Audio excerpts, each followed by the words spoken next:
with the main event, the middleweight featured bout. Eli Aronov sitting at minus 102 against Zachary Reese, who sits at minus 128. Both men undefeated. The Israeli Eli Aronov sits at 27 years of age, 29 years old for Zachary Reese.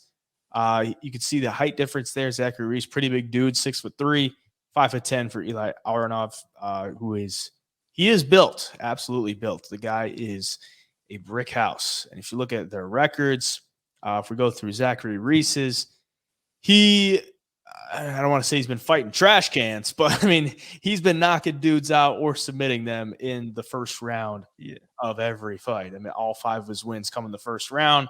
A lot of them coming under a minute. So he's getting dudes out of there early. If you look at Eli Aronov, he's getting dudes out of there as well, but he's also got 2 decision wins. He's got a fight in Bellator. He went to decision there. I mean, just the way that they fight, I'm interested to see how they clash in this one because both guys are undefeated. Both guys have never been finished. If Zachary Reese can't get him out of there in the first round, how does he fare moving forward? We've seen Aronov in round 2 and round 3. He's finished dudes in round 2. So, I mean, Reese looks like he's got some really good finishing ability. Is he going to be able to finish him early in this one? What do you think? Yeah, that's going to be the big question because, like you said, he's all of his, 5 fights by the first round finish. And I think like 2 or 3 of those came super early in some of the fights. Like he doesn't have a ton of octagon time.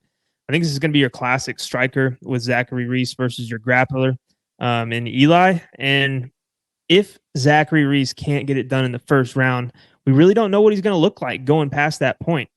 Obviously, he's got power. He's got a couple submissions on his record as well. But, Aronov is a pretty good wrestler. If you watch his tape, he does a lot of grappling matches as well. He's got a lot of submissions on his record. The one thing, though, early in fights when guys do try to wrestle Zachary Reese, even though they're probably cans, like we haven't really seen him fight any high-level guys, he does have pretty good takedown defense, and he's able to, kind of keep things on the feet. If he does that here, I think he's just going to try to tee off in that first round. So I'm going to go with Zachary Reese for my pick. But if this thing goes past 1, it's a total, look at the live line and just see what it is. Because with a wrestler versus a guy who's never been out of the first round, sometimes you can get that wrestler to start doing his thing, come that second round when the other guy's a little bit tired, get it to the ground, control him, try to look for a sub or finish. And you just never know. But my pick's going to be Zachary Reese. I think he gets it done. Yeah, these are just tough fights to call because of the unknowns. When you see a guy with 5 first-round finishes, it's like you haven't really seen much of him at all. I mean, he's fighting these dudes. He's got 3 fights on Fury FC, which is like, it's a known promotion based down in Texas usually. He is from Texas, and I don't want to say that they have like a lot of cans fighting there, but it seems like, there's some favorable matchups for a lot of these guys. If you look at his amateur record, he has a fight against Kevin Holland he lost to back in 2012.